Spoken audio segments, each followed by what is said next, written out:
Nabi Ibrahim dilahirkan di sebuah tempat bernama Paddan Aram, yang termasuk wilayah kerajaan Babylon.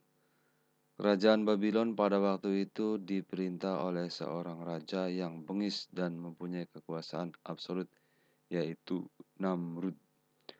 Nabi Ibrahim adalah putra Azar bin Tahur bin Sarud bin Rau bin Walid bin Amir bin Saleh bin Afrashad bin Sa'am bin Nuh.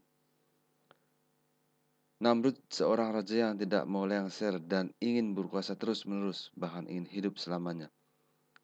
Karena itu ia tak segan-segan untuk membodohi rakyatnya agar menyembah berhala. Bahkan ia juga memproklamirkan diri sebagai salah satu Tuhan yang harus disembah oleh rakyatnya. Sehingga segala perintahnya tak ada yang berani membangkangnya. Raja Namrud pernah bermimpi melihat seorang anak lelaki melompat masuk ke dalam kamarnya, lalu merampas mahkota dan menghancurkannya. Esok harinya ia memanggil tukang ramal dan tukang tenung untuk menafsirkan arti mimpi itu. Mimpi tersebut terjadi sebelum Nabi Ibrahim lahir. Tukang ramal mengatakan bahwa anak laki-laki dalam mimpi sang raja itu kelak akan meruntuhkan kekuasaan sang raja. Tentu saja, Raja Namrud murka. Ia memerintahkan kepada para prajuritnya untuk membunuh setiap bayi laki-laki yang baru lahir. Ketika Ibrahim lahir, kedua orang tuanya bersembunyi di dalam gua. Sejak bayi hingga menginjak remaja, ia dibesarkan di dalam gua. Ia tidak pernah melihat dunia luar. Keingintahuan melihat dunia luar merasuki jiwa Ibrahim. Selama ini ia hanya melihat bongkahan batu dan tanah di dalam gua. Ketika ibunya sedang pergi ke kota mencari makanan, ia pun mencoba keluar gua. Begitu menapakkan kakinya di luar gua, Ibrahim sangat tercengang. Beliau benar-benar takjub melihat alam yang sangat luas. Gunung-gunung menjulang tinggi, langit biru terbentang luas, ombak laut berkejar-kejaran. Di siang hari ia melihat cerahnya mentari. Di waktu malam ia melihat sinar bulan yang menerangi malam. Sejak kecil Nabi Ibrahim sudah mendapat petunjuk dari Tuhan. Ia merasa heran melihat orang-orang menyembah patung, padahal patung-patung itu tak bisa bicara, tak bisa melihat, tak bisa mendengar, dan tak bisa memberikan pertolongan. Mengapa mereka menyembah benda mati? Demikian pertanyaan yang timbul di benak Ibrahim.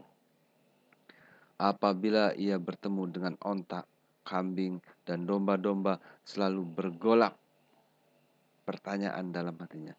Siapakah yang menciptakan semua itu? Beliau ingin mencari siapakah yang berkuasa atas semua ini. Siapakah seharusnya yang pantas dijadikan Tuhan dan wajib disembahnya. Di waktu siang hari ia melihat matahari. Namun di senja hari matahari itu tenggelam dan tak nampak lagi saat malam tiba.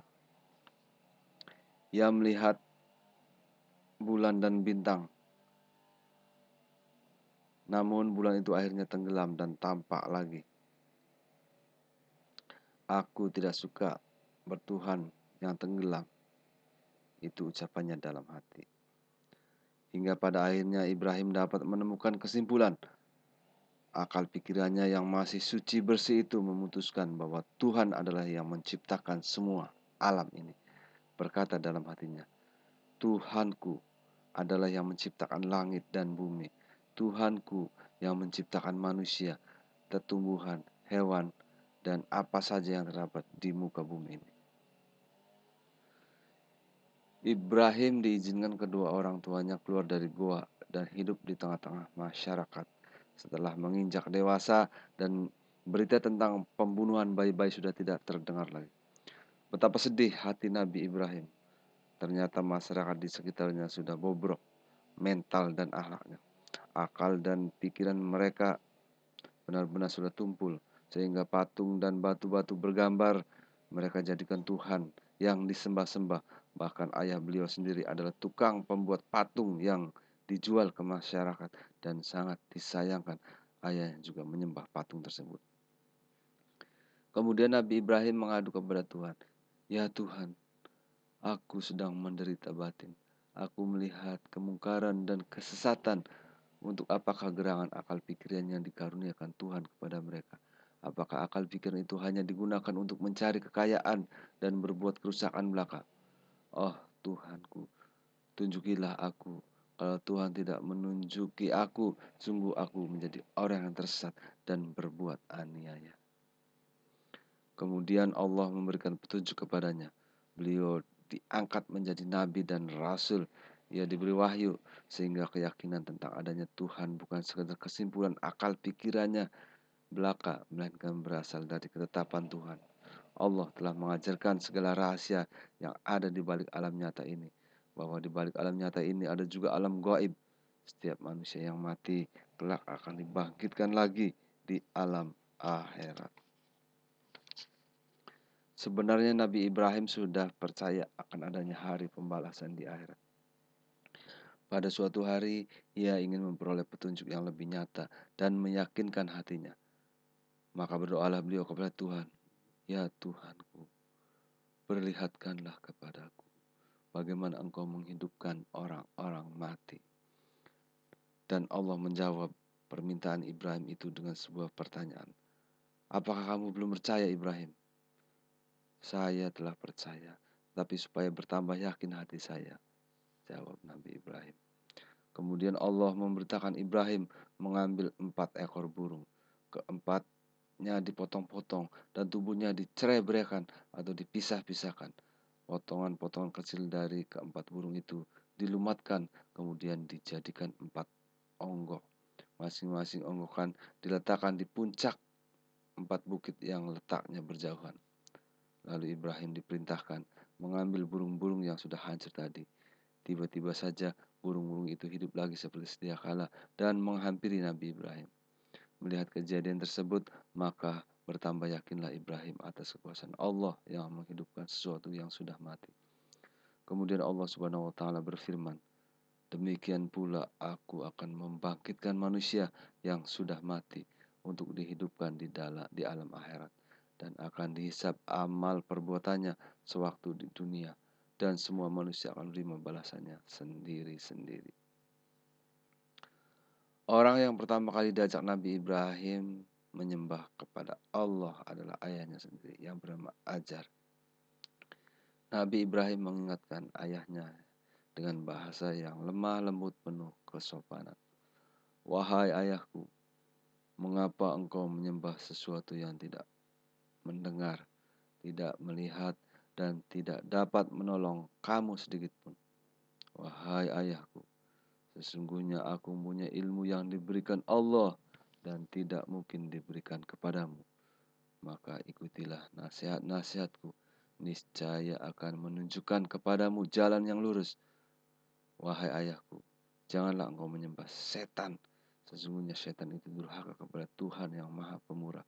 Wahai ayahku, sesungguhnya aku khawatir engkau akan ditimpa ajab dari Tuhan yang Maha Pemurah. Maka engkau menjadi kawan dari setan."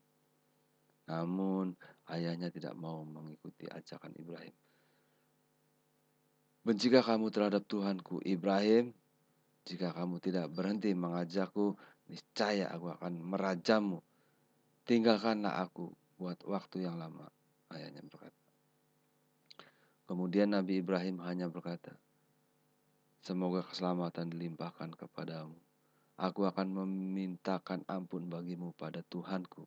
Sesungguhnya Dia sangat baik padaku, dan aku akan menjauhkan diri daripadamu dan dari apa yang kamu sembah selain Allah. Dan aku akan berdoa kepada Tuhanku. Mudah-mudahan aku tidak kecewa dengan berdoa kepada Tuhanku." Permohonan dan doa Nabi Ibrahim untuk ayahnya tak lain adalah karena kasih sayangnya selaku anak kepada ayahnya. Namun setelah Allah menerangkan bahwa ayah Ibrahim adalah musuh Allah, maka Ibrahim berlepas diri daripadanya. Tidak ada beban moral lagi selaku anak kepada ayahnya, seperti tersebut dalam Al-Quran. Dan permintaan ampun dari Ibrahim untuk ayahnya tidak lain hanyalah karena suatu janji yang telah diikrarkan kepada ayahnya itu. Maka tatkala jelas bagi Ibrahim bahwa ayahnya adalah musuh Allah, maka Ibrahim berlepas diri daripadanya. Sesungguhnya Ibrahim adalah seorang yang lembut hatinya, lagi penyantun. Nabi Ibrahim ingin sekali berdialog dengan Raja Namrud di hadapan orang banyak. Beliau menggunakan kecerdasan dan kepandaiannya mencari cara untuk mewujudkan keinginan tersebut. Beliau hancurkan terlebih dahulu berhala-berhala yang menjadi sesembahan Raja Namrud dan rakyatnya. Hal itu ia lakukan ketika sang raja dan semua rakyat sedang berpesta hari raya dengan berburu di tengah hutan. Di saat rumah penyembah berhala kosong, maka Ibrahim masuk membawa kapak berhala-berhala kecil dan sedang dihancurkannya.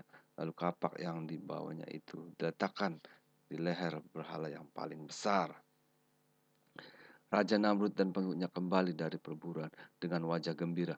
Mereka akan mengadakan pesta pora sambil menyembah berhala di ruang pemujaan. Namun dapat terkejut mereka saat melihat berhala-berhala itu telah cerai-berai.